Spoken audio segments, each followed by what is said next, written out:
Hi there, this is your motivational servant. My goal is to inspire everyone and let them know that you are potentially divine, all the power which any greatest of the great have enjoyed.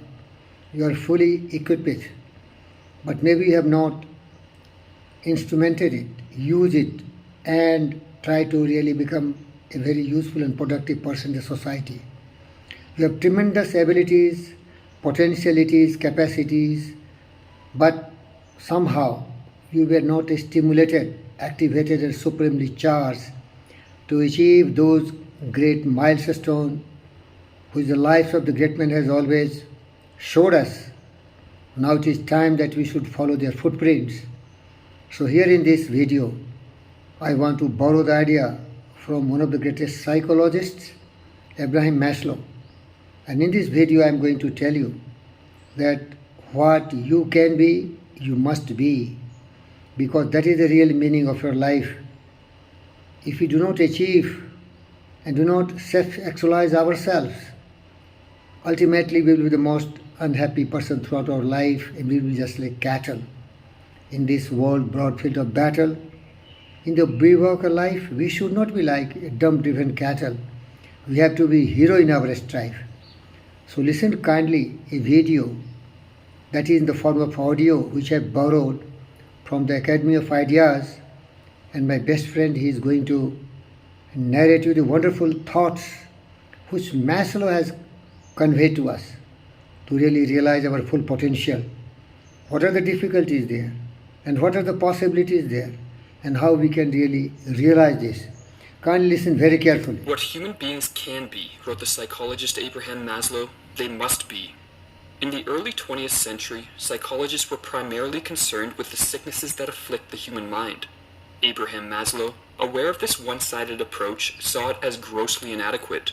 If the goal of psychology is not just to rid us of illnesses, but also to help us flourish, then an understanding of what constitutes optimal psychological health is crucial. It is as if Freud supplied us the sick half of psychology, wrote Maslow, and now we must fill it out with the healthy half.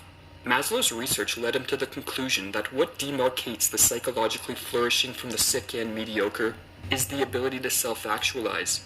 In this video, we'll explore what it means to self-actualize and examine why most people struggle at this all-important task. According to Maslow, humans are driven to satisfy what he called a hierarchy of needs. Self-actualization occupies the pinnacle of this hierarchy, and therefore we cannot begin to self-actualize until we have satisfied our more basic needs.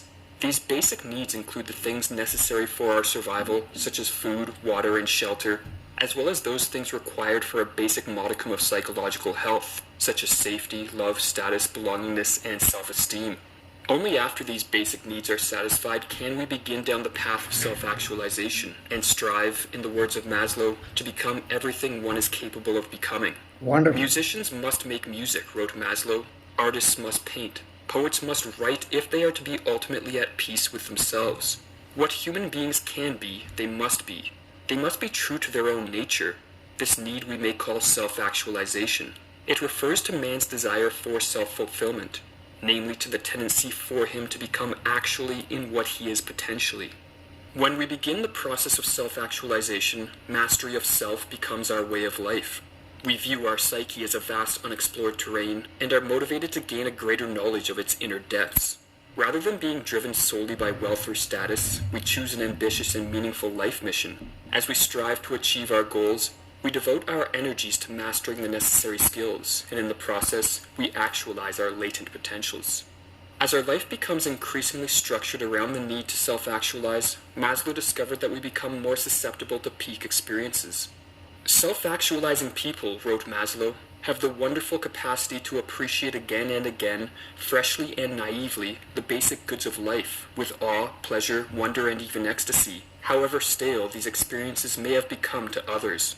Peak experiences have a deep therapeutic effect and can permanently transform our self-image and view of the world. While they cannot be voluntarily stimulated, Maslow discovered that they arise spontaneously in self-actualizers far more frequently than in the majority of the population, implying that they are a byproduct of the personal growth that self-actualizers experience as they cultivate their skills and strive to realize their potential. Another trait shared by self-actualizers is their tendency to be free from the constricting need for social acceptance and the obsession many people have with social comparison.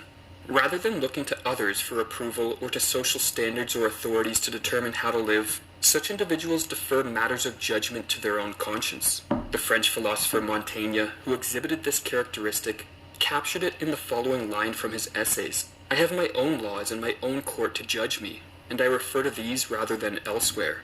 Or as Maslow explains, self-actualizers have become strong enough to be independent of the good opinion of other people, or even their affection. The honors, the status, the rewards, the popularity, the prestige, and the love they can bestow must have become less important than self-development and inner growth. With this basic understanding of self-actualization, we are left with an important question. If all of us can, in principle, self-actualize, why do so few of us end up doing so? Why, in other words, do most of us become more complacent, conformist, bitter, and neurotic as we age, rather than more individualized, joyous, creative, and productive? Maslow spent much time deliberating this question, and to answer it he suggested that there exist regressive forces in the psyche which inhibit growth. "We must understand," he wrote, "that the dark forces are as normal as the growth forces.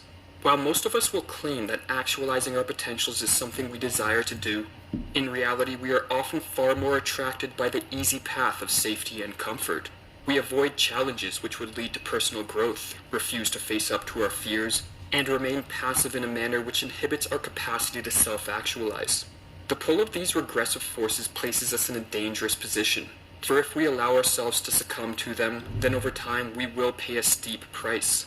Anxiety, guilt, shame, and self-hate will manifest and torture us internally. But the presence of these symptoms does not necessarily mean that all is lost. Rather, as Maslow suggests, if we can learn to view these symptoms not as a sign that we are ill and in need of medication, but rather as a cry from the growth forces within, warning us that a change in our life is needed, we will have taken the first step toward becoming a self-actualizer, and thus one of those rare individuals who succeed in being human. "He who belies his talent," wrote Maslow, "the born painter who sells stockings instead, the intelligent man who lives a stupid life, the man who sees the truth and keeps his mouth shut, the coward who gives up his manliness, all these people perceive in a deep way that they have done wrong to themselves and despise themselves for it.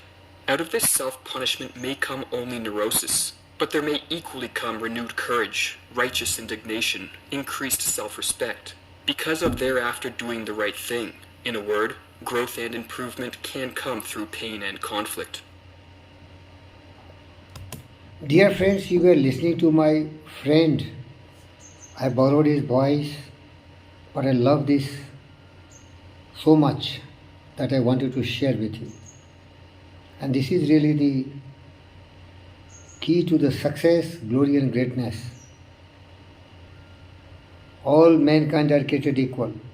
They have been blessed with the power of their mind. The psychologists have discovered it. Whatever the mind can conceive and believe, the mind can achieve for you.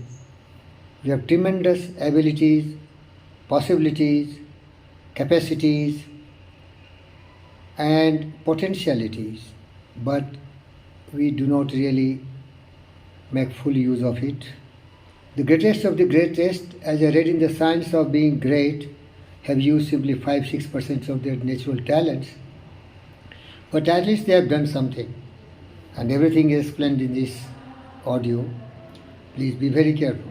If you want to be something very important, very useful, very productive, very creative, and you are ready to exploit your possibilities, potentialities, abilities, capabilities, this will add you. I think you are very intelligent. In every cell of your brain is a supremacy. You can equal and you can even exceed the greatest of the great, but there has to be desire. The courage must come from the soul within. You must furnish to The courage must come from the soul within. The man must furnish the will to win. So figure it out yourself, my friends. You were born with all that the greatest of the men have had. 2 arms, 2 hands, 2 legs, 2 eyes, and brain to use, you could devise. So start for the top. Get hold of yourself and say, I can do it. Because the life battle don't always go to the strong or the faster man, but sooner or later the man who wins is the man who say, I can do it. Thank you, viewers. You can do it, whatever you like. but do what you love and like. Thank you, viewers.